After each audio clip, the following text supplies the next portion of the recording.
This is West African Voice Network.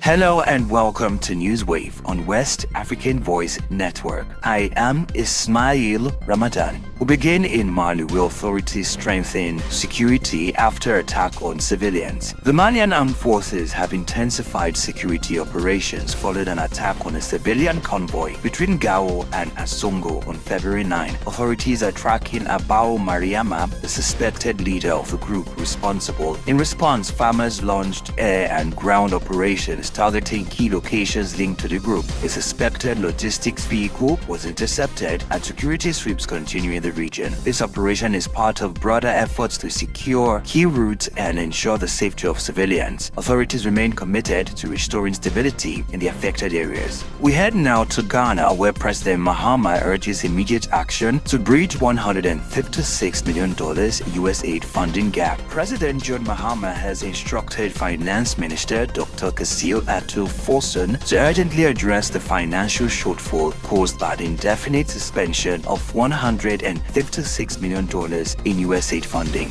A statement from the presidency emphasized the critical importance of this funding gap, particularly on healthcare and social services. Of immediate concern is a $78.2 million deficit affecting malaria prevention, maternal and child healthcare, family planning, reproductive health, and nutrition. The suspension also threatens access to antiretroviral drugs, tested and preventive measures for HIV and AIDS, heightening the urgency of intervention. In a related development, Gambia raises concerns over USAID funding freeze. The freeze of USAID funding under the Trump administration has sparked concerns in Gambia, particularly regarding its transitional justice efforts. The special advisor to the Ministry of Justice has warned that the funding halt could significantly disrupt the implementation of key recommendations made by the Truth, Reconciliation and Reparations Commission (TRRC). The TRRC, established to address past human rights violations, relies heavily on international support to carry out reparations and reconciliation programs. With USAID funding suspended, concerns are mounting over the government's ability to deliver justice and support victims of past abuses. We head now to Nigeria, where police chief bans officers in civilian clothes from carrying rifles. The Inspector General of Police, Kayode Egbetokun, has issued a strict directive prohibiting police officers from carrying rifles while dressed in civilian attire. During a virtual meeting with police managers, the IGP emphasized that human rights violations and misconduct will not be tolerated. He warned that any officer found guilty of such actions will face serious consequences. The directive also applies to tactical squads, who must now operate in approved uniforms and adhere to standard procedures. The IGP further banned the transfer of cases without written approval, stating that such action caused delays, injustice, and unnecessary burdens on affected individuals. This move aims to ensure professionalism, accountability, and the protection of citizens' rights. And to stories beyond the sub-region, UNHCR decries horrors of human trafficking after mass graves discovered in Libya. The United Nations Refugee Agency (UNHCR) has raised alarm over the extreme dangers faced by migrants and refugees in Libya following the discovery of two mass graves in the country's eastern desert. William Spindler, during a news conference in Geneva, called for urgent international action to protect migrants and dismantle human trafficking networks in the country. He noted that the tragic discovery highlights the horrific risks that refugees and migrants encounter on their journeys. The graves uncovered during raids on human trafficking sites in Jikhara and Al-Kofra contain the bodies of at least 47 people, with reports suggesting one grave may hold up to 70 victims. Authorities also revealed that many refugees and migrants have been held captive, tortured, and later released by traffickers before the mass graves were found. The recent discovery follows the rescue of 259 refugees and migrants from a trafficking site in Jikhara on January 29. And those are some of today's top stories on Newswave on West African Voice Network. For more news from across the region and beyond, visit wavn.org. You can stay connected with us on X, Instagram,